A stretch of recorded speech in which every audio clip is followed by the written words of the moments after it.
Graça e a paz do nosso Senhor e Salvador Jesus Cristo, meus queridos e amados irmãos, tudo bem com vocês? Graças a Deus, eu acredito que estejam todos bem, né? Graças a Deus, para honra e glória do nome do Senhor. Nós estamos chegando hoje, amados, à 8ª lição desse primeiro trimestre de 2025. E nós queremos trazer uma lição aqui muito maravilhosa, como todas as demais que nós já passamos aqui, e as que estão por vir também são lições maravilhosas, de grandes lições para as nossas vidas, né? O título deste trimestre é Em Defesa da Fé Cristã. Glória a Deus, nós temos que defender a fé cristã. Por quê? Porque nós precisamos combater as antigas heresias que se apresentam com novas aparências. Todos os dias o inimigo está investindo com novas aparências aí, com as heresias antigas, mas porém trazendo algo que parece ser novo, mas é tudo antigo, viu? Nós não podemos nos enganar que isso aí é tudo antigo. E o que é que nós vamos estudar nesta lição de hoje? Nesta lição nós vamos falar sobre o título da lição aqui, eu quero trazer para você, né? Temos ali o texto áureo, né? Vamos comparar ali algumas traduções, temos também a verdade prática, quero abordar aqui um pouco da verdade prática para vocês. Temos aqui o primeiro tópico que vai falar sobre a experiência humana no ministério de Jesus, né?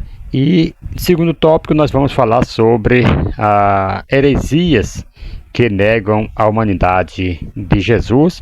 E no terceiro tópico nós vamos falar vamos explicar aqui como essas heresias se apresentam nos dias atuais. Aí temos ali as conclusões e nós vamos caminhando, né, chegando aí à conclusão, nós estaremos caminhando para o término aí da lição e eu vou trazer aqui para vocês esta maravilhosa aula. Glorificado seja o nome do Senhor. Glória a Deus. É muito bom ter vocês aqui conosco para juntamente nós estarmos aprendendo esta lição tão maravilhosa para as nossas vidas. Prontinho, vamos aqui a esta lição 8. Jesus viveu a experiência humana. Glória a Deus. Queridos, aqui no texto áureo, né, que eu vou estar trazendo para você aqui, é muito interessante nós frisar um pouco aqui neste texto áureo que está em Mateus capítulo 4, versículo 23. Versículo 23. Mas, em primeiro lugar, aqui eu quero trazer uma rápida introdução aqui para você. Glorificado seja o nome do Senhor para todos sempre. É um privilégio muito grande estar aqui com vocês. Eu amo fazer este trabalho, né, da escola bíblica dominical, porque assim nós aprendemos junto a palavra de Deus. Como eu falei, né, o título Em Defesa da Fé Cristã, nós temos que defender, né, as heresias, temos que defender porque o pessoal vem com heresias e nós temos que estar preparado na palavra de Deus para combater essas heresias que se levantam aí no mundo afora. Vamos estudar aqui sobre a humanidade de Cristo. Sobre a humanidade de Cristo, né? A humanidade de Cristo, amado, é um dos fundamentos essenciais da fé cristã, tá? Então, a humanidade de Cristo é um dos fundamentos essenciais da fé cristã, ok? Negá-la significa distorcer a identidade do próprio Salvador e comprometer o entendimento da obra redentora. Jesus não foi um ser divino disfarçado de homem, não. Nem um espírito sem corpo, também não. Ele nasceu, cresceu, sentiu fome, cansaço, tristeza e até chorou. Enfrentou desafios, rejeições e dor, mas sem pecado.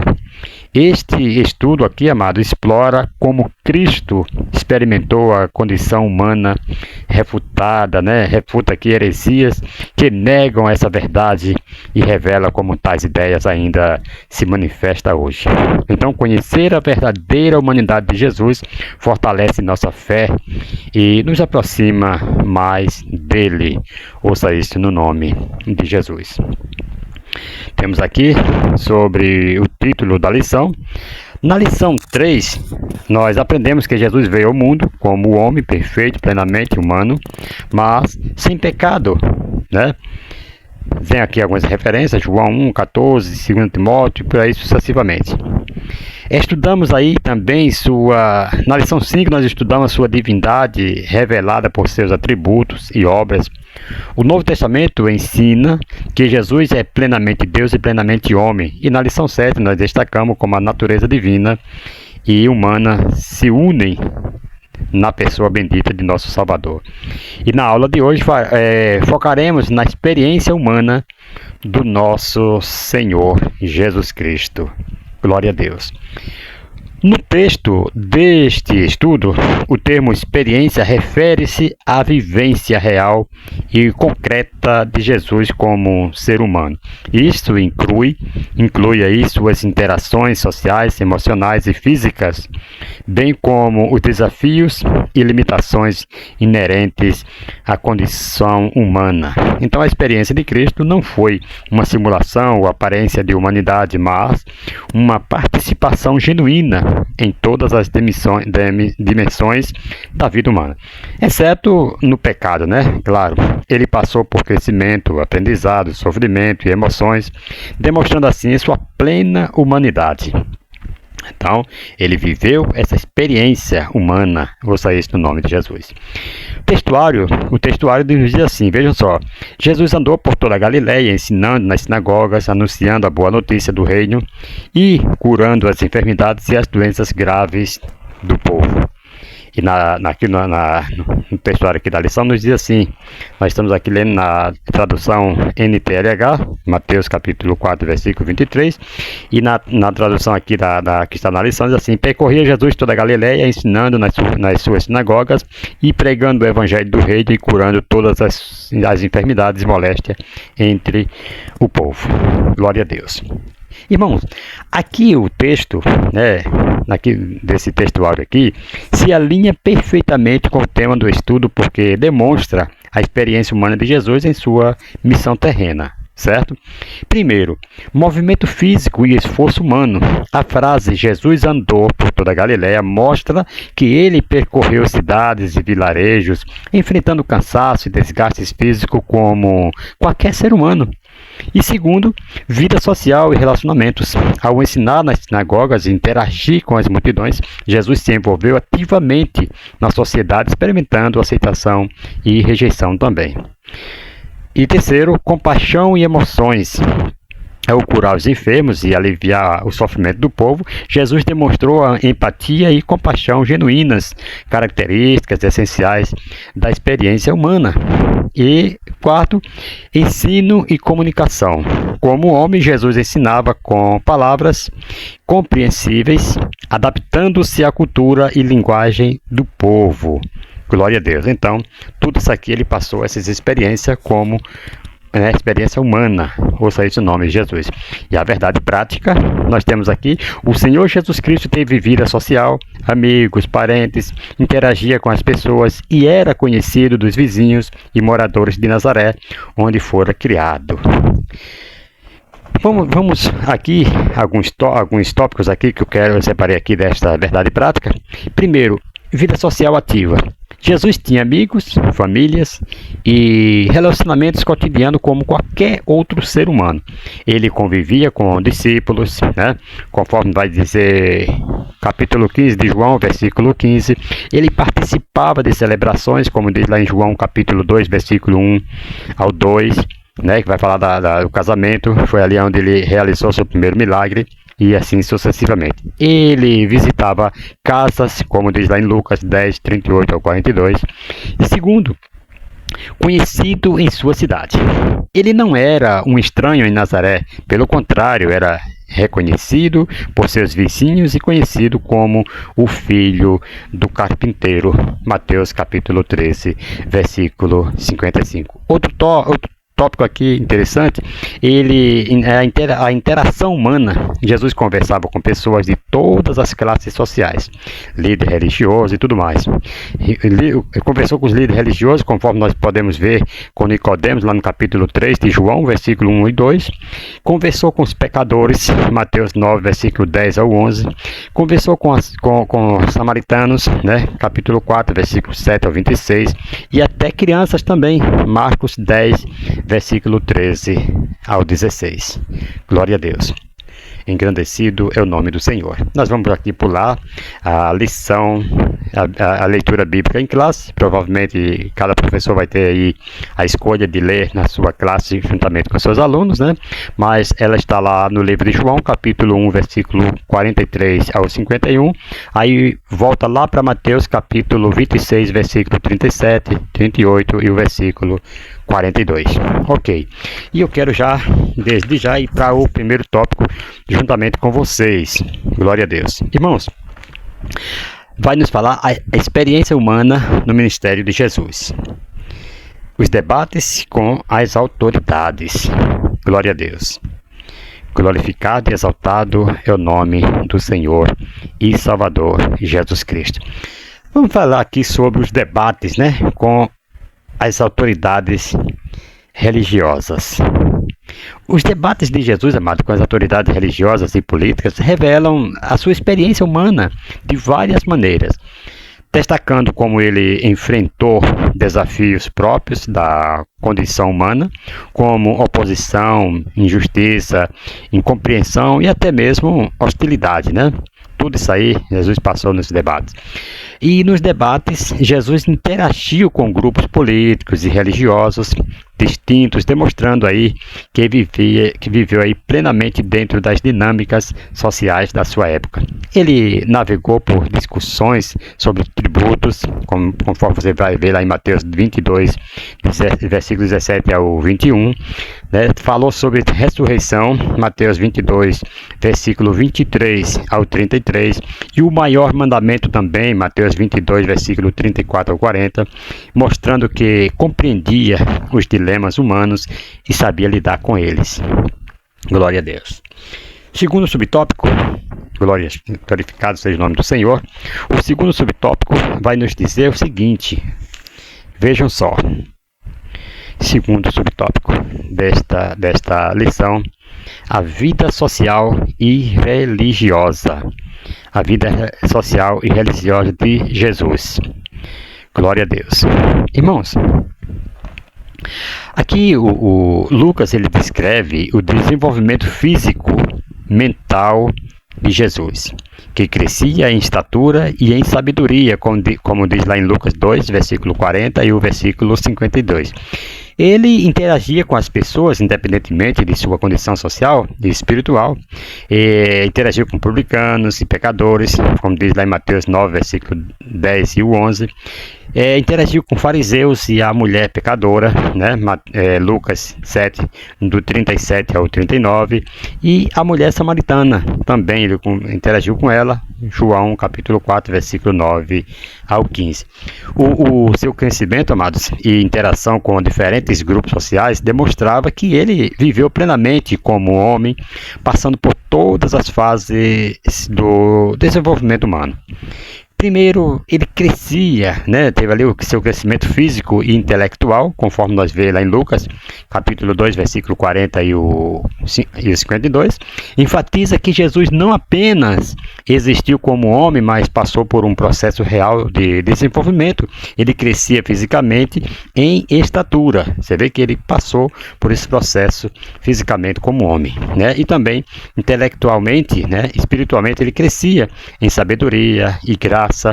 E ele viveu a limitação do tempo e do aprendizado humano, ainda que sem pecado. E em segundo lugar, ele também tinha relacionamento com todas as classes sociais. Jesus não fazia acepção de pessoas, ele interagia com publicanos e pecadores, conforme nós já falamos, Mateus 9, versículo 10 e 11, proclamando o evangelho, anunciando o reino de Deus. Ao mesmo tempo, ele conversava com fariseus, conforme nós já vimos, Lucas 7, 37 ao 39, confrontando sua hipocrisia e oferecendo-lhes também a oportunidade de arrependimento. Interessante que Jesus, amados, ele combatia ali, confrontava os hipócritas, combatendo ali as hipocrisias deles, mas também oferecia sempre, e oferece até hoje, oportunidade de arrependimento. Já pensou Jesus só julgar, só mostrar os erros e não mostrar o arrependimento, né? O que eles devem fazer para obter o perdão, né? Em terceiro lugar também, nós podemos ver aqui, compaixão e acolhimento, né? Sua experiência humana, querido, incluía lidar com pessoas rejeitadas, como a mulher pecadora, por exemplo, né? Capítulo 7, versículo 37 ao 39 de Lucas, a quem ofereceu perdão e dignidade no encontro com a mulher samaritana também, né, lá em João capítulo 4, versículo 9 ao 15, ele rompeu barreiras culturais e religiosas para revelar-se como o Moisés, demonstrando que sua missão transcendia preconceitos sociais. E em quarto lugar também, identificação com as experiências humanas. Jesus também se identificou com as experiências humanas.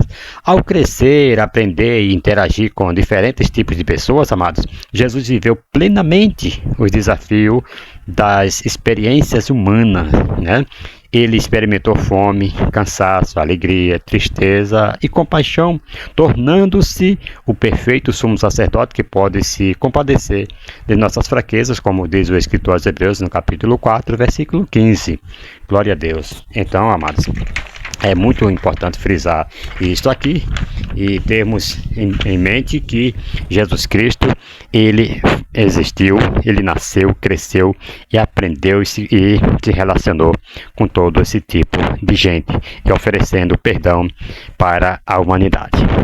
Terceiro subtópico diz assim: características próprias do ser humano. Glória a Deus. Glorificado seja o nome do Senhor e Senhor Jesus Cristo. Amados, vamos aqui ver aqui as características próprias do ser humano. Glória a Deus. Aqui, né, o livro de apoio de pontas em pontos destaca, né, que ele nasceu de uma mulher, embora tenha sido gerado pela ação sobrenatural do Espírito Santo. Seu nascimento, contudo, ou seja, o parto foi normal e comum como o de qualquer ser humano, como diz lá em Lucas 2, 6 a 7. Ele cresceu, né, em estatura e em sabedoria, como diz Lucas 2 e 52. Também ele sentiu sono, fome, sede e cansaço, conforme vai nos dizer Mateus capítulo 8, versículo 24, João capítulo 19, 28 e João 4, voltando lá no capítulo 4 de João, versículo 6.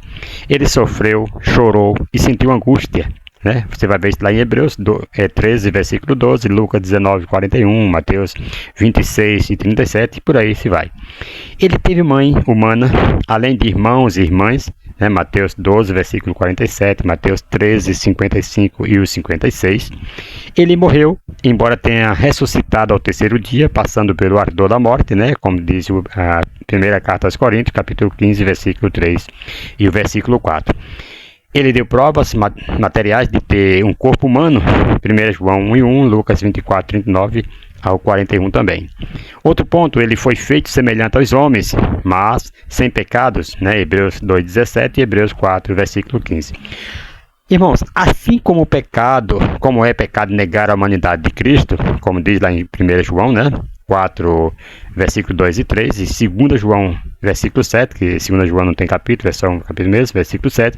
Da mesma forma, é pecado negar também sua divindade, como diz Paulo aos Romanos, capítulo 10, versículo 9. Pois Jesus é tanto homem como Deus. Como homem, sentia as dores da humanidade, e como Deus, hoje e sempre as necessidades de todos, principais erros, né? Então ele supre as necessidades de todos nós, principais erros, né? E outro tópico, outro ponto aqui muito importante, a negação da divindade total do Filho, arianismo, né, kenotismo. Essa posição não consegue explicar as passagens que afirmam que o Filho é Deus. E outro, a negação da humanidade também, da humanidade total do Filho, que é o docetismo, apolinarismo, monotelismo. Essa posição não consegue explicar as passagens que afirmam que o Filho assumiu uma natureza completamente humana. Esse ponto aqui também é muito interessante, a negação da união hipostática. Nestorianismo, eutiquianismo. Essa posição, queridos, não mantém unidas as afirmações bíblicas da divindade e da humanidade de Cristo. Certo?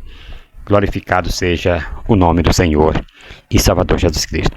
Vamos aqui rapidinho para o segundo tópico. As horas estão passando e eu não quero ser cansativo aos irmãos, né? Segundo tópico, assim, heresias que negam a humanidade de Jesus. Apolinarismo. Apolinarismo. Queridos, vamos aqui estar trazendo aqui um comentário aqui sobre este apolinarismo. O que é apolinarismo? O que o apolinarismo ensinava? O Apolinário ensinava que Jesus não tinha uma mente humana ou alma racional. Segundo essa visão, em vez de um intelecto humano, o próprio Logos divino, primeiro, a segunda pessoa da Trindade assumia essa função. Dessa forma, Jesus teria um corpo humano e emoções humanas, mas sua mente e vontade seriam apenas divinas. Ele imaginava, né? Ele imaginava esse apolinarismo aqui, o Apolinário imaginava Cristo como um meio termo entre Deus e o homem, assim como uma mula e um meio termo entre um cavalo e um burro, ou o cinza é um meio termo entre o preto e o branco, né? A mistura resultante de divino e humano, de acordo com o apolinarismo, não era nem totalmente divino, nem totalmente humana. É um absurdo, né? Esse camarada pensar assim, ser herege, pensar isto do Filho de Deus, né? Qual era o problema dessa doutrina? Primeiro, negava a humanidade completa de Jesus, e a Bíblia diz que Jesus era 100% homem e 100% Deus. Então, a Bíblia ensina que Cristo foi plenamente homem, com todas as características humanas, incluindo uma mente e uma vontade humana, como diz lá em Lucas, capítulo 2, versículo 52, e Hebreus 2, 17. Segundo, implicava que Jesus não poderia representar plenamente a humanidade. Era o que ensinava essa doutrina. Para ser o substituto perfeito da humanidade no sacrifício da cruz, Cristo precisava ter uma natureza humana completa, incluindo uma alma racional. Caso contrário, ele não poderia redimir completamente os seres humanos. Olha para isso. Contradizia a doutrina da união apostática, né? Hipostática. A fé cristã ensina que Cristo é 100% Deus e 100% homem, certo? Sem mistura ou confusão entre as duas naturezas. O apolinarismo distorcia essa verdade ao minimizar a humanidade de Cristo. É um absurdo a pessoa imaginar isto da pessoa bendita de Jesus.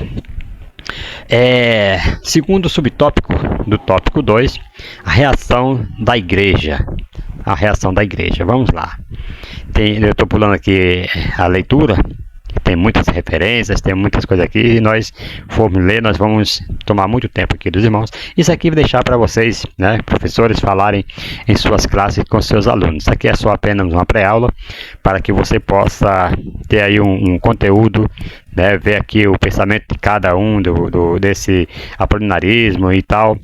E depois você vai esmiuçar melhor a leitura bíblica, a leitura da lição na classe, né? Então vamos lá. Reação da igreja.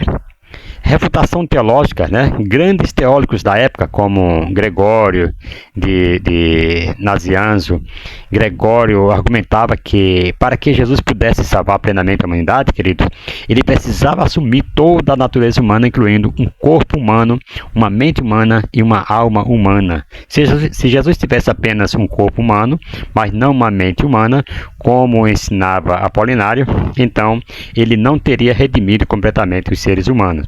A lógica por trás do argumento aqui, né? Primeiro, o pecado afetou toda a natureza humana, mente, alma e corpo. Segundo, para redimir os seres humanos por completo, Cristo precisaria tomar para si toda a natureza humana. E foi isso que ele fez. Terceiro, se Jesus tivesse apenas um corpo humano, mas sem mente e vontade humana, então apenas o corpo seria redimido, e não a mente e a alma. Olha, tem aqui um ponto muito interessante. Condenação em sínodos locais antes do concílio de Constantinopla. Né? Sínodos regionais já haviam condenado o apolinarismo, como o de Alexandria, né? Ali 378 a.C. Condenação oficial do primeiro concílio de Constantinopla, 381 depois de Cristo. E esse concílio aqui reafirmou que Jesus possui duas naturezas completas, divina e humana, incluindo uma alma racional humana, né? O credo nacional, nicênio, né? Niceno Constantinopolitano, ele formulado aí nesse concílio, fortaleceu essa posição contra o apolinarianismo, né? Expulsão e marginalização. Apolinário foi destituído do cargo de bispo de Laodiceia, e seus seguidores foram considerados cismáticos. Alguém separava a igreja, né? Separa a igreja a sua doutrina perdeu a força e foi substituída pelo ensino ortodoxo da União Hipostática, né? Mais tarde formalizada ali no concílio de Calcedônia, 451 depois de Cristo. Aí temos aqui o monotelismo, né? Aqui no terceiro subtópico, monotelismo. O que é monotelismo? Monotelismo, amado, foi uma heresia cristológica do século VII, que afirmava que Cristo tinha apenas uma vontade adivina, negando que ele possuísse uma vontade humana distinta. Por que o monotelismo é um erro? A Bíblia ensina que Jesus era verdadeiro Deus era verdadeiro Deus e verdadeiro homem, com duas naturezas completas e distintas, divina e humana, né?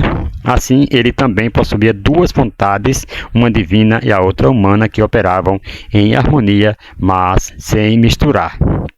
E outro ponto, Jesus demonstrou ter uma vontade humana quando orou no Getsêmani. Primeiro, Pai, se queres, passa de mim este cálice. Todavia não se faça a minha vontade, mas a tua. Lucas 22, 42.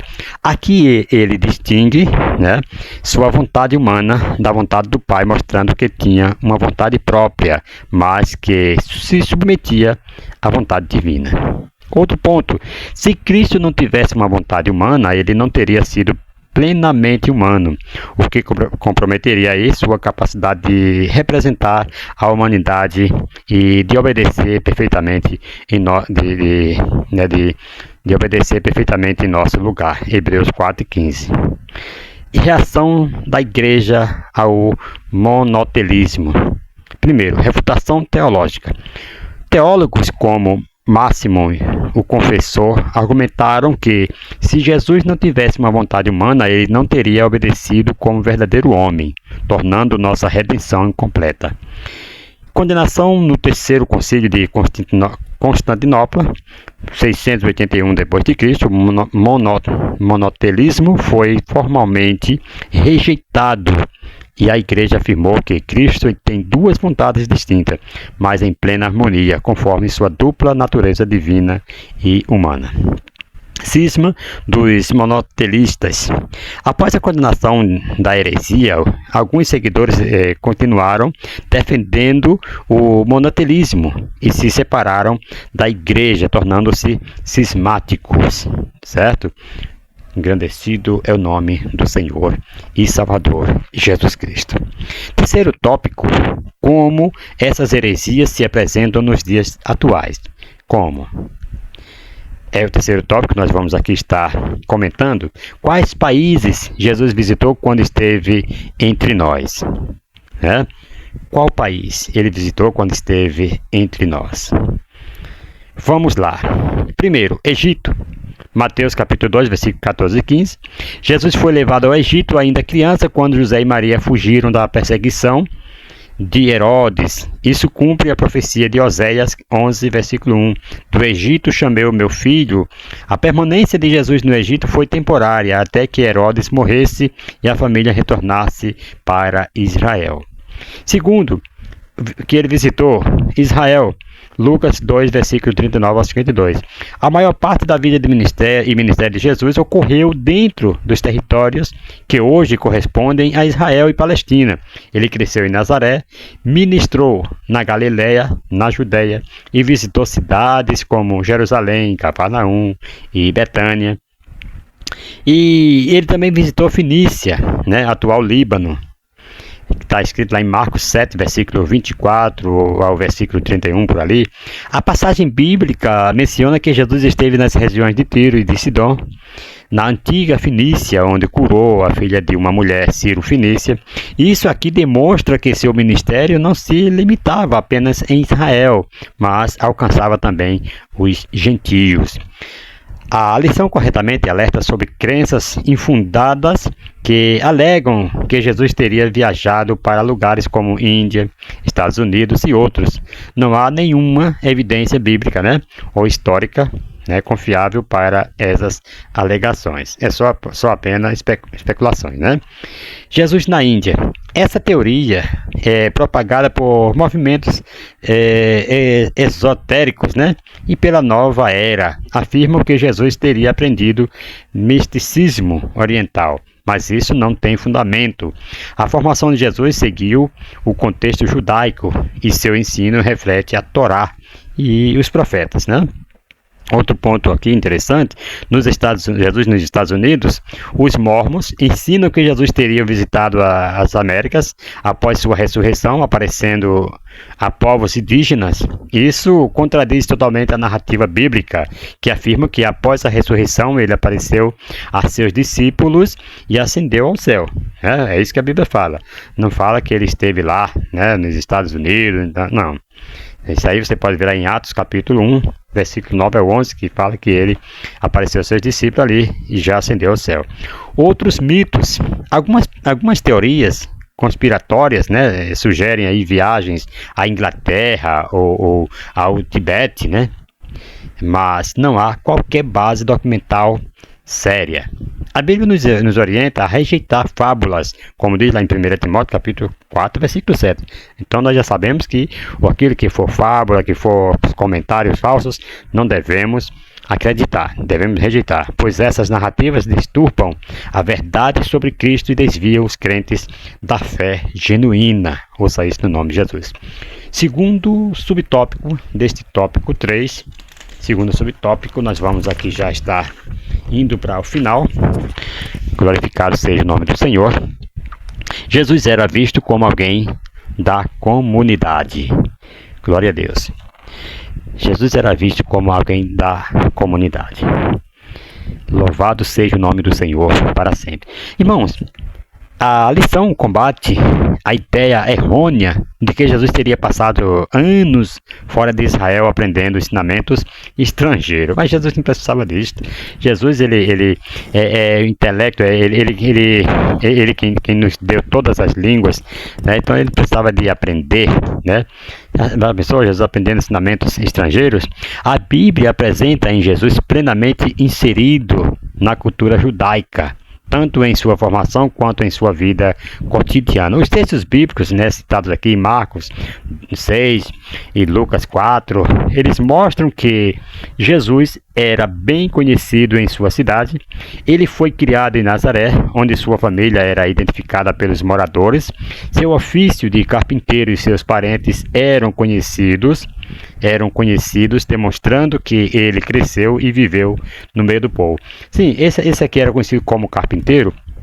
Carpinteiro aqui, amados, não era como muitos dizem que Jesus fazia serviço de marcenaria, que ele era marceneiro. Sempre os quadros que ilustra Jesus aí, mostrando ele sendo marceneiro, né, trabalhando com madeira.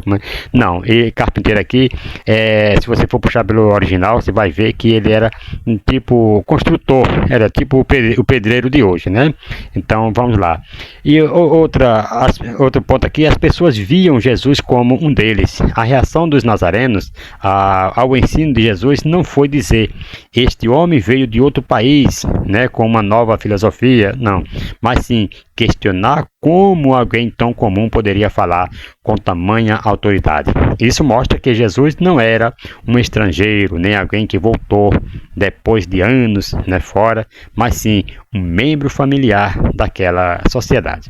Outro ponto, a cultura de Jesus era judaica. Os seus ensinamentos, costumes e linguagens estavam enraizados nas escrituras do Antigo Testamento e na tradição judaica. Ele lia e ensinava na sinagoga, como diz Lucas 4:16 ao 21, citava a lei de Moisés e fazia referências às tradições judaicas, sem introduzir conceitos orientais. A lição aqui está refutando diretamente teorias, né, esotéricas que tentam reinterpretar a vida de Jesus, afirmando que ele teria buscado ensinamentos hindus, né, ou budista antes de iniciar seu ministério. Olha que absurdo a pessoa pensar uma coisa dessa do Senhor Jesus Cristo, né? Essas alegações, amado, não têm base bíblica nem histórica e são contrárias ao que os evangelhos mostram. Por isso que o título da lição é Combatendo as heresias. Então tem muitos hereges que imaginam uma coisa, Satanás põe as coisas às vezes na mente deles e eles já começam a colocar como verdadeiras. Ouça isso no nome de Jesus. E aqui indo para a conclusão diz assim: é nosso compromisso seguir o exemplo de Jesus no relacionamento com as pessoas. É importante que nunca nos esqueçamos os pontos essenciais da presente lição sobre a verdadeira identidade do Senhor Jesus. Ele é o mesmo o Deus verdadeiro em toda a sua plenitude, igual ao Pai. E como homem, em toda a sua plenitude, viveu e andou entre nós, seres humanos. Irmãos, a plena humanidade, ouça isso, de Jesus, louvado seja o nome do Senhor. Deixa-me ver aqui. Glorificado seja o nome do Senhor. Me perdi aqui um pouquinho, mas vamos lá. Glória a Deus. Nós estamos aqui na conclusão. A plena humanidade de Jesus é um pilar essencial da fé cristã. Como vimos aqui ao longo desse estudo, ele não apenas assumiu a forma humana, mas viveu todas as experiências da existência terrena. Fome, sede, cansaço. A Bíblia diz, né, que ele teve fome, né, jejuando 40 dias e 40 noites, teve fome. Então ele enfrentou isso aí: fome, sede, cansaço, dor, emoções e crescimento. Esse aspecto da encarnação de Cristo garante que ele seja nosso perfeito mediador e sumo sacerdote, capaz de se compadecer das nossas fraquezas, como diz Hebreus 14:15. Negar sua humanidade compromete a própria obra da redenção, pois ele precisava ser verdadeiro homem para representar a humanidade diante de Deus. 1 Timóteo 2:5. Compreender a humanidade de Cristo não é apenas uma questão teórica, mas tem aplicações práticas fundamentais para a nossa fé. Então, consolo e identificação. Jesus sabe o que significa sofrer, ser rejeitado, sentir dor, tristeza. Ele pode nos consolar porque passou por experiências semelhantes, como diz Hebreus 2, versículo 18. Exemplo de vida, ele também teve e passa para nós. Como verdadeiro homem, Jesus nos deixou um modelo de humildade, obediência e amor. Filipenses 2, 5 e 8.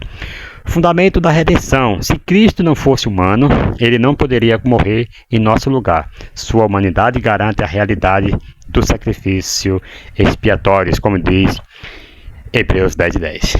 Glória a Deus. Chegando aqui ao final de mais uma aula, espero que você tenha aproveitado bem esta aula e até a próxima, se Deus assim nos permitir. Na próxima aula, a aula 9, a nona aula, nós estaremos falando quem é o Espírito Santo. Muito bom. O Espírito Santo é uma pessoa.